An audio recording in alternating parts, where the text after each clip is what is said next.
Valeur de retour, 670-9078, poste 230 ou encore virage à telemac.tv ou via notre Facebook. C'est les façons de nous rejoindre, de nous poser vos questions. Merci de le faire en grand nombre. Je passe les questions le plus vite possible, messieurs, le plus vite qu'on peut. On essaie d'en passer. Donc, si on ne répond pas à votre question prochainement, dans les prochaines semaines, on va réussir à le faire. Donc, j'ai Steve, on y va immédiatement, qui veut savoir, lui, il regarde pour le nouveau RDX et il a un peu peur du 2 litres. C'est un bon moteur. Pas moi. Le nouveau RDX, là, c'est définitivement un véhicule qui a progressé énormément par rapport à ce qu'il était. Moi, c'est un véhicule que je recommande sans aucune hésitation. Il n'y a pas de problème connu, il n'y a rien eu de majeur. Une de ses inquiétudes, c'est qu'il a toujours eu, il est un client Acura, il a toujours eu le 3.5 qu'il a aimé, qu'il a adoré, qui était fiable. Évidemment, un peu de consommation d'essence élevée, mais il reste qu'il était fiable. Alors, le 2 litres, il a tout approuvé. Oui, clairement. Mais il n'y a pas eu de problème. Tu sais, souvent, là, ces nouveaux moteurs-là, quand ils ont des problèmes, ils en ont dans les premiers mois de leur vie. Exemple, 1.5 du CRV. Ouais. Exactement, oui, de la Civic. Moi, je n'ai eu un, je l'ai conduit. J'ai fait une semaine de temps à me promener avec. Je peux te dire que ça a été très agréable. C'est un véhicule bien construit. Puis que tu as l'impression qu'avec ce 2 litres-là, qu'il y a une belle puissance. J'ai aimé ça. J'ai aimé. Il dit également, étant donné un client Acura, on a déjà fait mention de problèmes de suspension du côté de chez Acura. Et lui a dit que ses amortisseurs arrière faisaient du bruit par temps froid et qu'ils ont changé les lignes kits avant. Puis il y a un 2015 quand même. Hein? C'est pas... Mais ils ont ça depuis longtemps. Il me semble des bruits au niveau des suspensions. C'est pas nouveau. Il faut vivre avec. Ouais. Alors, il y a deux... on a ici monsieur ou madame Gendron qui regarde pour deux véhicules entre l'Altima SV et une Jetta GLI 35e anniversaire. Puis, est-ce que je peux faire confiance à la Jetta en hiver? De plus, nous n'avons jamais eu de traction intégrale. Mais si la Jetta, elle ne l'aura pas.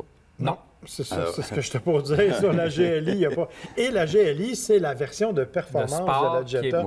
qui est encore un peu moins adaptée à l'hiver. C'est ça. Alors, j'avoue que la comparaison ne se fait pas vraiment entre les deux.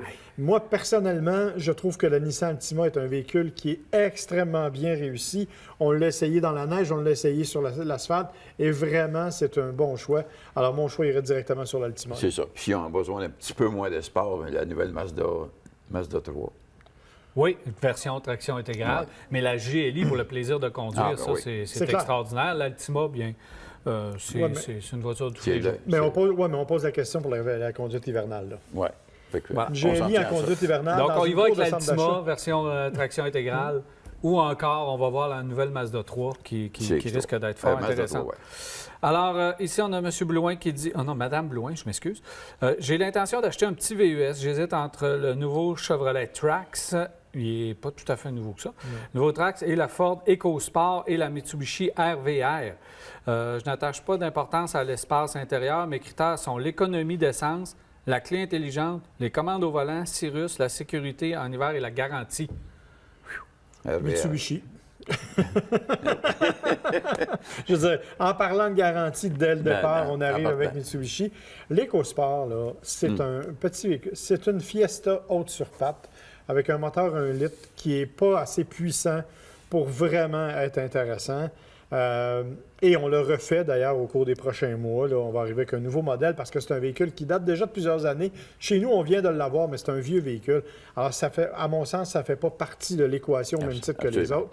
Le RVR, à mon avis, c'est la sécurité d'esprit. C'est pas le meilleur véhicule, c'est pas le meilleur moteur, c'est pas le plus gros moteur, mais c'est un véhicule qui va vous garantir une pas le plus moderne, sauf qu'on a rafraîchi un petit peu le devant. Là, il est un peu mieux.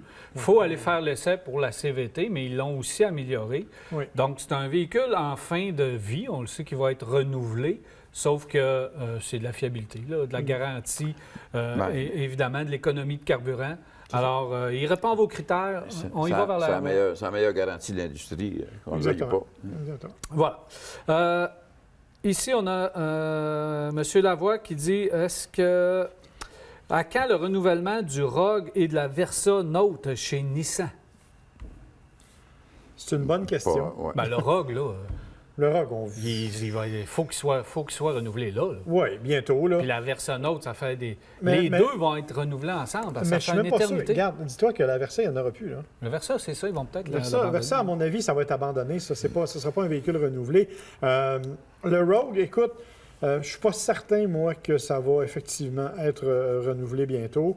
Parce que là, on mise beaucoup sur d'autres types de véhicules. Hein. On a misé sur le Kicks, on va remiser sur le Juke, on va remiser sur le Qashqai. Le Rogue, je ne suis pas tout à fait sûr que pour le moment, on est là encore.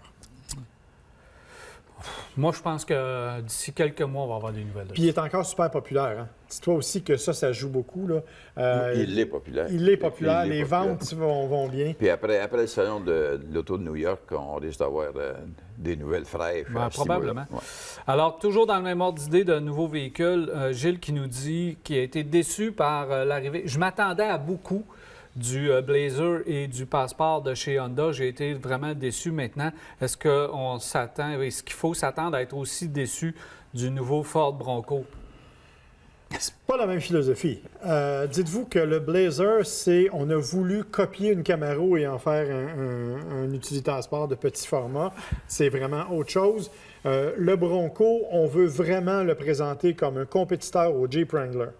Donc, on est vraiment dans autre chose. On veut l'envoyer en route. On veut faire des options plus dramatiques, plus extrêmes un peu. Fait qu'on n'est pas dans le même monde du tout, là.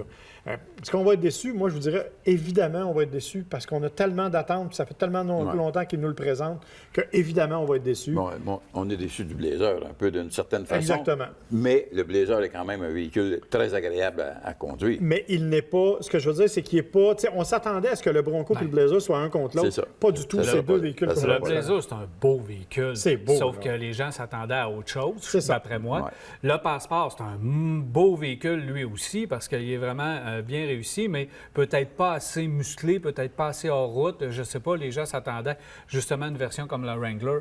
Alors, les gens de chez Ford, si vous nous écoutez, allez-y vers le concept que vous avez sorti et les images qui sont apparues, sinon les gens vont être déçus. Mais je pense que c'est ça, de toute façon, la philosophie. Puis c'est ce qu'ils ont annoncé récemment. Donc, je pense que c'est là qu'on va aller, mais... Je ne sais pas combien de questions sur le Bronco. Je ne sais Toujours. pas s'ils vont en vendre, mais s'ils ne ratent pas leur coup, d'après moi, ça risque d'être un succès parce que la Oui, demande, mais là... retenez pas votre Wow. souffle, hein, parce qu'on va le présenter en 2020 comme modèle 2021.